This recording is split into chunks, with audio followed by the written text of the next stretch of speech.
Hai, bertemu kembali dalam channel Cikgu Ong Hui Fen. So, pada hari ini Cikgu akan berkongsi dengan anda bagi sains tingkatan 1, bab 5, jirim. Dan kita masih di subtopik 5.23 keadaan jirim.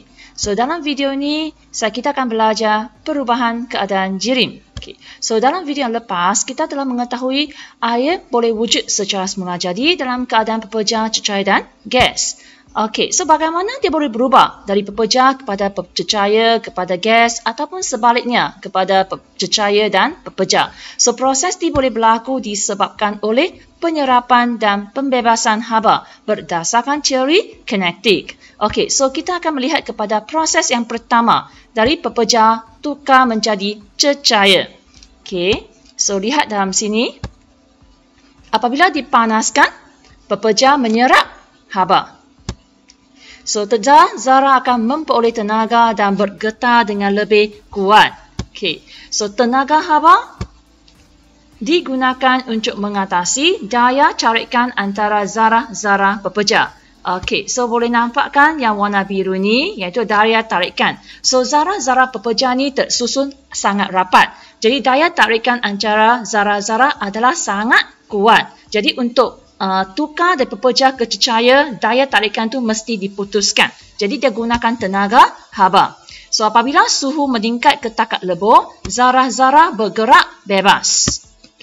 Dan pepejah berubah menjadi cecair pada takat lebur tersebut. So sebenarnya bahan adalah sama. Air masih adalah air, hanya keadaan jirim yang telah berubah. So sekarang kita lihat kepada contoh proses peleburan. Yang pertama, mentega melebur apabila dipanaskan. Okay. Contoh kedua, pemanasan lilin. Satu lagi contoh yang anda sangat biasa, ais melebur pada suhu 0 darjah Celsius. Okay, maka proses perubahan keadaan dari pepejah kepada cecair dinamakan peleburan. Okay. Kita lihat kepada proses yang kedua, dari keadaan cecair tukar kepada keadaan gas. Okay. Sama seperti tadi, apabila dipanaskan, cecair menyerap haba. Kali ini cecair nak tukar jadi gas. Okay, dia serap haba. Zarah-zarah memperoleh tenaga. So, bergerak lebih laju. Okay, boleh nampak kan? Cuma, yang ini adalah proses penyejatan. So, cecair tersejat secara perlahan dan berubah menjadi gas. Berubah jadi gas yang kita tak nampak. Okay, wap air. So, penyejatan ini berlaku pada sebarang suhu di permukaan cecair sahaja. So, sekarang kita lihat contoh proses penyejatan. Okay, yang paling biasa, air daripada pakaian yang basah tersejat menjadi wap ke udara. Okay, yang ini pula air peluh hilang melalui penyejatan. Air bertakung di jalan raya tersejat. So, satu lagi, jika bukan proses penyejatan, boleh tak cecair bertukar menjadi gas? Boleh. Yang ini kita panaskan. Masih dipanaskan, cecair menyerap haba. Setelah menyerap haba, zarah-zarah memperoleh tenaga dan bergerak lebih laju. Tenaga haba digunakan untuk mengatasi daya carikan antara zarah-zarah cecair. So, antara zarah cecair juga ada daya carikan. So, kena diputuskan. Jadi, menggunakan tenaga haba. So, apabila suhu meningkat ke takat didih, zarah-zarah bergerak bebas dan rawa. Okay. So, pada masa itu, cecair telah berubah menjadi gas. So, apabila suhu cecair mencapai takat didih, pendidihan berlaku. Okay. So, yang ini kita lihat contoh pendidihan. Okay. Yang ini adalah steamboat. Okay. Sup tu mendidih. Satu lagi yang paling biasa, air mendidih pada suhu 100 darjah Celsius. Okey, so apakah perbezaan antara proses pendidihan dengan penyejatan? Okey, so diberikan di sini, pendidihan berlaku pada takat didih, manakala penyejatan berlaku pada sebarang suhu. Pendidihan berlaku pada keseluruhan cecair, boleh lihat pada raja di atas, keseluruhan cecair. Penyejatan hanya berlaku pada permukaan cecair sahaja. So, proses pendidihan berlaku dengan cepat. Manakala proses penyejatan berlaku secara perlahan. Okay, tak kira dia proses pendidihan atau penyejatan, iaitu merupakan proses perubahan keadaan cecair kepada gas. Okey, so sekarang kita lihat kepada proses yang berbalik. Okey, gas nak tukar balik kepada cecair. Okay. bagaimanakah ia berlaku? Gas nak tukar pada cahaya apabila gas disejukkan. Bila disejukkan, haba dibebaskan, maka zarah-zarah kehilangan tenaga. So, dia akan bergerak lebih perlahan dan menghampiri antara satu sama lain. Apabila suhu mencapai di bawah takat didih, gas telah bertukar menjadi cahaya. Okey, kita akan lihat kepada contoh proses kondensasi. Jadi, embun terbentuk apabila wap air dalam udara terkondensasi menjadi titisan air. Okay, proses pembentukan awan dan hujan turun. Okey, yang ini melibatkan proses penyejatan air tersejat. Okey, dan dia akan bergabung bila wap air di udara kan dia bergabung membentuk awan. So, awan tu bila berat akan turun sebagai hujan. So, yang ini melibatkan proses penyejatan dan juga kondensasi. Okey, satu lagi contoh ialah titisan air terbentuk di luar permukaan yang mengandungi air sejuk. Seperti dalam rajah, okay, kita keluarkan tin minuman dari peti sejuk, letak di luar, jadi dia akan terkondensasi. Steamboat. Okay, bagaimana proses kondensasi berlaku? Kalau kita tutup dengan penutup, ia akan rasa titisan air terbentuk di bahagian dalam penutup tersebut. Ibarat seperti yang berlaku di sini untuk coklat panas, dimasukkan dalam cawan kaca, ditutup dengan penutup logam. Okey, jadi yang berlaku ialah titisan air terbentuk pada permukaan di dalam penutup kerana steam terkondensasi pada permukaan yang sejuk. Okay. Maka yang ini adalah proses kondensasi. Okey, sekarang kita lihat proses perubahan cahaya kepada pepejah pula. Okey, so kita akan lihat di sini prosesnya. Cahaya berubah menjadi pepejah apabila disejukkan. Okey, bila disejukkan, haba dibebaskan, zarah-zarah kehilangan tenaga. So, dia akan bergerak lebih perlahan. Maka apabila suhu mencapai takat beku, zarah-zarah bergetar pada kedudukan tetap. Ingat balik istilah bergetar. Okey, maka semasa kejadian ini, cahaya telah berubah menjadi pepejah. Okay. Dan sebenarnya takat beku ni sama dengan takat lebur tau. Dia adalah sakuan yang biasanya pembentukan ais. Okey, dan proses pembekuan juga membolehkan krim manis membeku menjadi ais krim. Okey, so yang ini ada proses pembekuan. Satu lagi proses di mana keadaan pepejah boleh berubah terus kepada gas. Jadi proses apa? Kita lihat.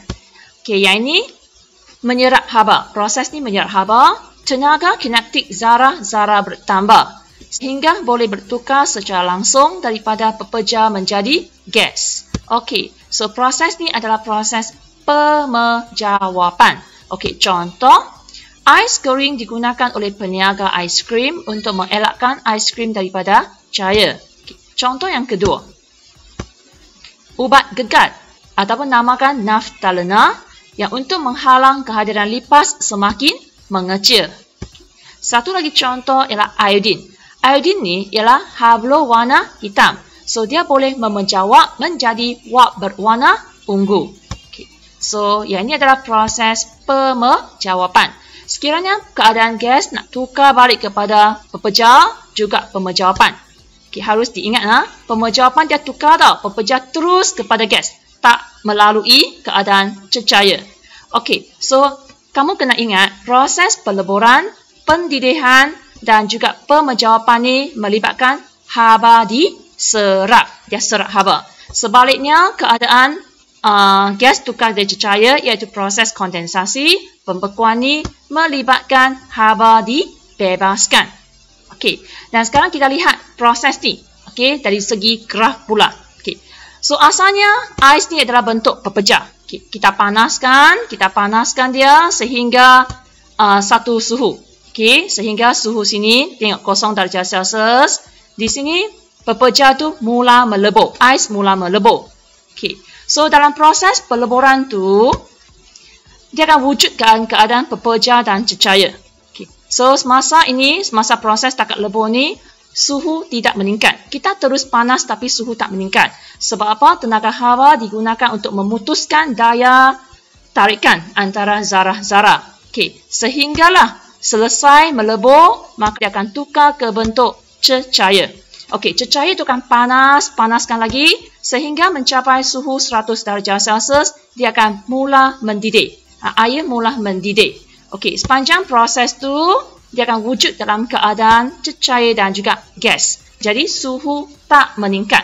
Okey, tenaga haba diberikan tapi digunakan untuk memutuskan daya carikan antara zarah-zarah cecair. Sehinggalah tamat proses tu dah selesai mendidih. So ini proses pendidihan, maka semua akan tukar ke bentuk gas. Okey, so dalam makmal sains kita akan jalankan proses pendidihan ni dan hasilnya akan dapat graf seperti ini. Nampak tak pada takat didih suhunya tidak berubah walaupun kita terus panas. Sebab apa? Okay. So suhu tidak berubah semasa pendidihan air kerana haba digunakan untuk memutuskan ikatan zarah-zarah air. Okay. So kita balik kepada proses perubahan jisim semasa ais bertukar menjadi air. Okey, yang ini berlakukan dengan mengikuti langkah ini. Kita timbangkan bika kosong, lepas tu seterusnya timbang bika yang telah masukkan dengan ais. Okey, selepas ais tu melebur menjadi air, kita timbang sekali lagi untuk bika dengan air dan kita nak lihat perubahan jisimnya. So hasilnya jisim ais dan jisim air adalah sama. Dia tidak berbeza, tidak berubah. Okey, aktiviti yang kedua, nak lihat perubahan jisim semasa garam melarut. Jadi langkah pertama, kita akan timbang bika dengan air. Seterusnya masukkan garam ke dalamnya. Dan kita akan timbang semua sekali. Dan kita akan kacau garam di dalam sehingga semua garam larut. Dan akhir sekali kita timbang bika dan air garam. Dan kita akan lihat kepada perubahan jisim. So hasilnya jisim garam tidak berubah selepas dilarutkan. Okay. Untuk aktiviti yang terakhir, perubahan jisim semasa pengembangan pepeja. Okey, ini boleh lakukan yang pertama, timbang berbola logam dan gelang. Selepas tu panaskan berbola logam selama 5 minit. Selepas tu timbang semula berbola logam yang panas bersama gelang. Okey, kita nak tahu jisim tu sama atau tidak. So hasilnya jisim sebelum dan selepas berbola logam dipanaskan adalah sama. Kenapa kesemua aktiviti itu memberikan jisim yang sama?